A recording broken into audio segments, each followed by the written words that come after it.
The worst part wasn't finding them together. The worst part was that my own mother had known for 3 months and said nothing.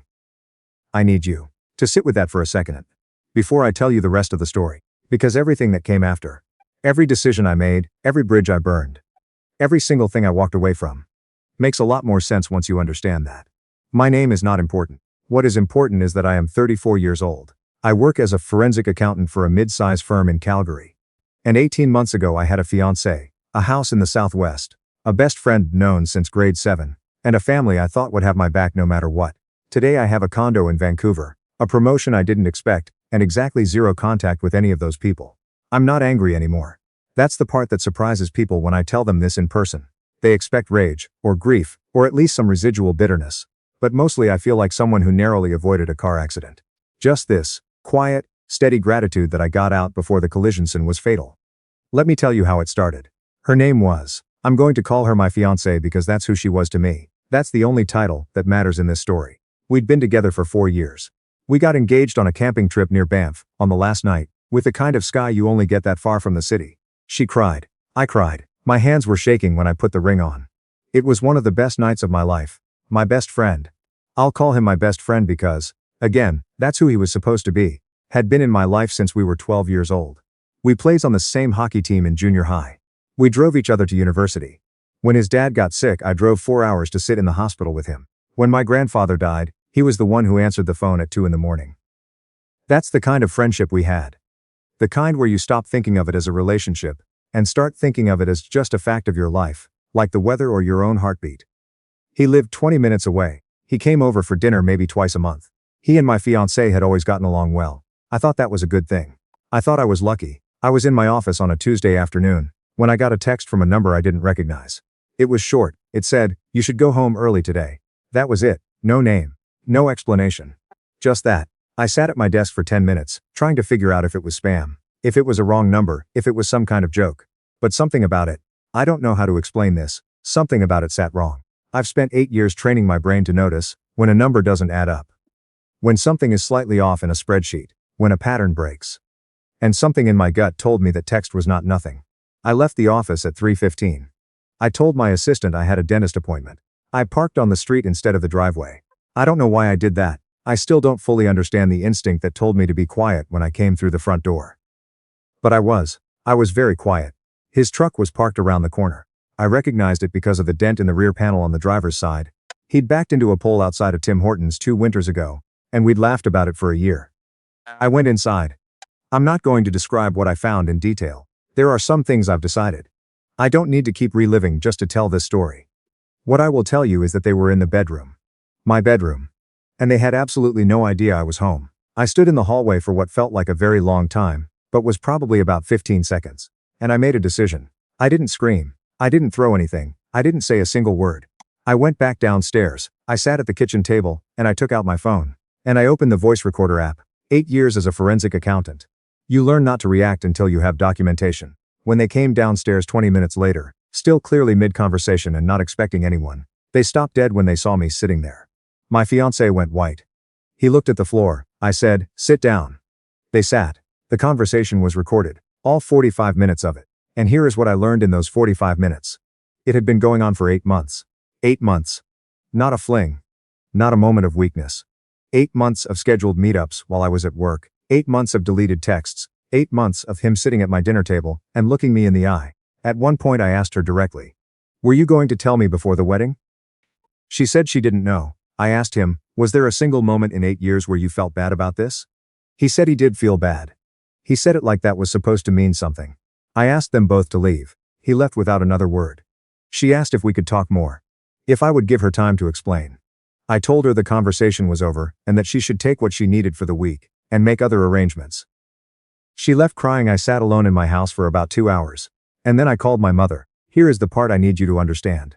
Here is the part that broke something in me that I am still not entirely sure has healed. My mother already knew. She didn't say it right away. She said, "I heard there was some trouble first," which is when I knew. Because I hadn't told anyone. The only way she could have known is if someone had told her. And the only people who could have told her were my fiancé or my best friend. Or both. I asked her directly. "Did you know about this before today?" There was a pause. And she said, "I didn't think it was my place to get involved." She had known for 3 months. My fiancée had apparently confided in her, and my mother had decided, for reasons I still cannot fully comprehend, that keeping her future daughter-in-law's secret was more important than telling her son that his life was being dismantled around him. I didn't yell. I didn't cry. I said okay, I understand, and I hung up. The family meeting happened 4 days later. I agreed to it mostly because I wanted to hear what everyone had to say, while I was still calm enough to actually listen. My younger brother drove up from Red Deer. My aunt and uncle came. My mother was there. My fiancé was there. My best friend was, mercifully, not. Apparently they had enough self-awareness for that. I'd like to tell you that someone in that room started by saying they were sorry. I'd like to tell you that my mother, or my brother, or my aunt, or anyone opened with even the most basic acknowledgement that what had been done to me was wrong. But they didn't. My mother opened by saying that she hoped we could all get through this as a family. My aunt said relationships go through difficult patches. My brother, and this is the one that genuinely surprised me because I had always thought my brother and I were close. My brother said that maybe I should consider whether I'd been fully present in the relationship. I fully present. I want you to understand that I am someone who planned a surprise trip to Quebec City for her birthday. I am someone who learned to make her mother's pierogi recipe from scratch, because she mentioned once that she missed it. I am someone who drove 90 minutes through a blizzard to pick her up from a work event because she didn't want to pay for a hotel. Fully present. I let him finish. I did not argue. I asked one question. Has anyone here told me they're sorry for what happened to me? No one said anything. I said okay. I needed to know where everyone stood. I went home, and I started making plans. The first thing I did was call my mortgage broker. My house had been in my name alone. We'd talked about adding her to the title after the wedding, but we hadn't done it yet, which turned be one of the better pieces of accidental luck in my life. I'd bought the place in 2019 for just under $500,000. By 2025 the Calgary market had done what the Calgary market does, and I had enough equity that selling it was going to leave me in a very different position than most 34-year-olds. The second thing I did was contact a lawyer. Not about the house. About the engagement ring. Under Alberta law, an engagement ring is generally considered a conditional gift, conditioned on the marriage taking place. Since the marriage was very clearly not taking place, and since she had not disputed this, she returned it without much argument. I sold it 3 weeks later. The third thing I did was sit down and write an email. This one took the longest. I spent about 4 evenings on it. I wanted it to be precise. I did not want it to be emotional, or vindictive, or dramatic. I just wanted it to be accurate. I sent it to my mother, my brother, my aunt and uncle, my fiancé's parents, and 3 mutual friends who I felt deserved to know what had actually happened, as opposed to whatever version was circulating. I attached the voice recording of the 45-minute kitchen conversation. I did not editorialize. I did not call anyone names. I simply wrote, I want the people in my life to have accurate information. Here is what actually happened, in the participants' own words. The responses were varied. My fiancé's father called me and was quiet on the phone for a long time before he said he was sorry. One of the mutual friends texted to say she'd had no idea and was horrified.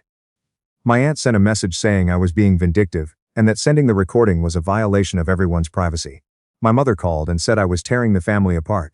I said, the family was already torn apart. I just let everyone know. I listed the house in October. It sold in 11 days, over asking, which honestly felt like the universe briefly deciding to be on my side. I had already been quietly talking to a contact at a Vancouver firm, a colleague I'd met at a conference in Toronto the year before, who'd mentioned there might be an opening in their forensic team. The timing worked out in a way I hadn't expected but was not going to argue with. I gave notice at my Calgary firm in November, packed what fit in my SUV, put the rest in storage, sold some of it, donated the rest. I transferred my TFSA, my RRSP, closed the joint savings account my fiancé and I had opened for the wedding. We had about $14,000 in it, and since we'd contributed roughly equally, I took my half and left the rest. That detail seems to matter to people when I tell this story, so I want to be clear. I was scrupulously fair. I didn't take anything that wasn't mine. I drove out on a gray morning in late November, with a coffee from the Tim Hortons on Macleod Trail, because some rituals are worth maintaining, even when your life is in the process of falling apart. I cried somewhere around Kamloops. Not from sadness, exactly. More like pressure releasing. Vancouver in December is wet and cold, and a little bit dark. I had a short-term furnished rental in Mount Pleasant. While I sorted out something more permanent, I knew exactly one person in the city, the colleague who'd helped me make the connection. And we had lunch on my first Friday there, and she asked how I was doing, and I told her honestly, I'm not sure yet. The first few weeks were strange. I won't pretend otherwise. I'd spent 4 years building a life with someone, and building a social world around that life, and I'd left all of it behind.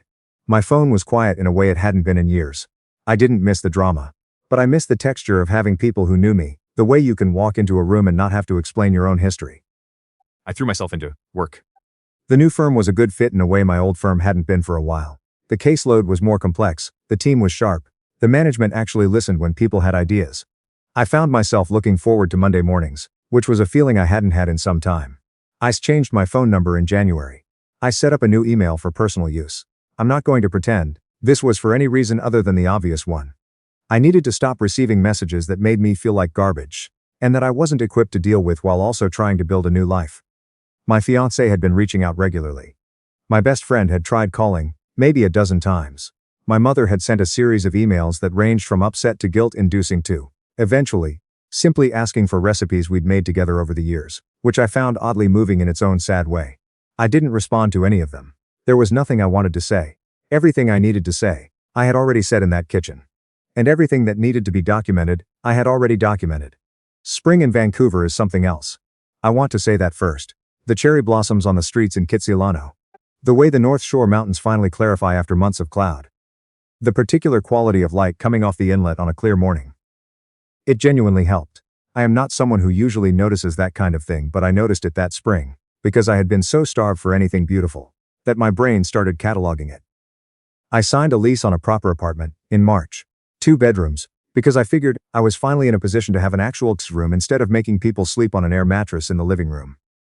I furnished it slowly and on my own terms, which meant it took a while, but everything in it was something I'd actually chosen. My colleague, who was becoming a real friend, the kind you make in your 30s, that feel like an unexpected gift, asked me over for dinner with her husband and a couple of their friends one evening in April. One of the friends was someone who worked in urban planning. We talked for 3 hours about Calgary's infrastructure decisions in a way that somehow did not feel tedious, and everything felt, for the first time in a long time, genuinely normal. And then, in late May, my phone rang. I'd had my new number for 4 months. Only a handful of people had it. People I'd deliberately, consciously chosen to give it to. But my mother is resourceful. She'd gotten it from my cousin, apparently, who I had given it to, and who I will be speaking to about that at some point. I picked up because I didn't recognize the number, and I thought it might be something to do with work. My mother's voice. Older than I remembered somehow, even though it had only been about 8 months. She said, "I need to tell you something." She told me that my best friend had been let go from his job. Something related to conduct issues, she said, though she was vague on the details. She told me that my fiancé had ended things with him about 2 months after I left. She told me that my brother had fallen out with both of them, over something she also declined to fully explain. And she told me that she herself had not been well. Her blood pressure, she said. The doctor had told her to reduce stress. Then she said, "I think it would help me if we could find a way to move forward, as a family." I sat with that for a moment. I said, "Mom, I need to ask you something and I need you to answer it honestly." She said she would. I said, "In the time between when she told you what was happening and when I found out, those 3 months, did you ever feel like you should tell me?" There was a pause. She said, "I thought it would work itself out." I said, "It worked itself out for her. I'm the one who lost a 4-year relationship, my best friend, my house, my city and my family in the same month." She said, "I know, I'm sorry." It was the first time she had said that. The first actual apology. And I want to be honest, it meant something. I'm not so hardened that I didn't feel it land, but it also arrived. Approximately 8 months too late, after she'd spent those months sending guilt-laden emails and reporting to me on the consequences everyone else was experiencing, as though the purpose of my knowing about their suffering was supposed to be to bring me back into the fold. I said, "I appreciate you saying that. I genuinely do. But I need you to understand that I'm not coming back. Not to Calgary, and not to the dynamic where I'm expected to absorb what happened and just continue on as though it didn't. I've built something here. I'm okay. And I'm going to stay okay, which means I need to stay where I am." She asked if we could talk sometimes. Just talk. I thought about it. I said, "Maybe, but not yet." And I meant it, the maybe. I'm not someone who believes in permanent estrangement as a first resort. I believe in it as a last resort, after every other option has failed. But I also know that reopening a door takes time. And that time has to be on my terms. And that I don't owe anyone a timeline for my own healing, just because they've decided they're ready to have a relationship again. I hung up and I sat in my apartment for a while, watching the light change on the mountains through the window, and I thought about the person I was 2 years ago. The person who had planned a wedding, who had a best friend he trusted completely, who thought that the foundation underneath him was solid. It wasn't. But I didn't fall. That's the part I keep coming back to. I didn't fall. I just landed somewhere different than I expected. My promotion came through in September. Senior Forensic Analyst, which is a title I'd been working toward for 3 years in Calgary, and that I got here in less than 12 months. My colleague celebrated with me by taking me to a restaurant in Gastown that I couldn't have afforded when I first arrived, and I ordered the halibut and a glass of wine, and I sat there thinking about how strange it is that the worst year of your life can also be the year that sets you up for everything that comes after. I still have the voice recording on my phone. I've listened to it exactly once since the day I made it. That first night, to make sure it had captured everything clearly. I don't need to listen to it again. I know what it contains. The truth, unedited, in everyone's own voices. That's all I ever needed it to be. The ring is gone. The house is gone. The city is gone. The friendship is gone. The relationship is gone. The version of my family I thought I had is gone. What's left is something I built myself, out of what remained, in a city where nobody knew my history, and nobody had any prior claim on my energy. And I'll tell you something. Building something from scratch, when you're the only one who gets to decide what it looks like, turns out to be one of the more clarifying experiences a person can have. I don't need you in my life. I don't want you there. And for the first time in a very long time. That's enough.